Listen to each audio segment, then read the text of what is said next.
അല്ല, ഇപ്പോൾ അത് പറഞ്ഞു അത് ഇത് മാറിയിട്ടുണ്ടെന്നൊക്കെ പറഞ്ഞു. നമുക്ക് സ്പെഷ്യൽ ബ്രാഞ്ചിൻ്റെ റിപ്പോർട്ടുണ്ട്, ഞാൻ തന്നെ നേരിട്ട് കണ്ടതാണ്. പമ്പ വളരെ മലിനമാണ്. കുറേ ഇമ്പ്രൂവ്മെൻറ്റ് ഇന്നലെ സംഭവിച്ചിട്ടുണ്ട്, ബാക്കിയുള്ളത് കൂടെ വരും. അത് പമ്പ എന്തുകൊണ്ട് ഇങ്ങനെ ആയെന്ന് എനിക്ക് മനസ്സിലാവില്ല. ഇവരുടെ മരാമത്തിൻ്റെ കുറേ സാധനങ്ങൾ തന്നെ, കൺസ്ട്രക്ഷൻ മെറ്റീരിയൽ അതിനോട് അതൊക്കെ മാറിയിട്ടുണ്ട് കേട്ടോ. ഇന്നലെ ഒരു ദിവസമല്ലേ ആയുള്ളൂ. ഇന്നുകൊണ്ട് ശരിയാവുമെന്ന് ഞാൻ വിചാരിക്കുന്നു. സംഗതി ഒരുപാട് കാര്യങ്ങൾ ചെയ്യാൻ ബാക്കിയുണ്ട് എന്നുള്ളത് ശരി തന്നെയാണ്.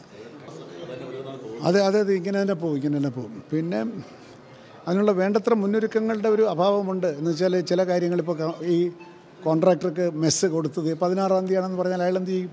ഇങ്ങനെയൊക്കെയുള്ള പ്രശ്നങ്ങളുണ്ട്. പിന്നെ എംപ്ലോയീസ് പലരും വന്നിട്ടില്ല, ഡ്യൂട്ടിക്ക് കൊടുത്ത എംപ്ലോയീസ് തന്നെ വന്നിട്ടില്ല. വരാത്തവരെയൊക്കെ വിശദീകരണം ചോദിച്ച് ബാക്കി ആളുകളെ പോസ്റ്റ് ചെയ്യാൻ പറഞ്ഞിരിക്കുകയാണ്. ഇതൊക്കെയാണ് ഇപ്പോഴത്തെ ഇവിടുത്തെ അവസ്ഥ.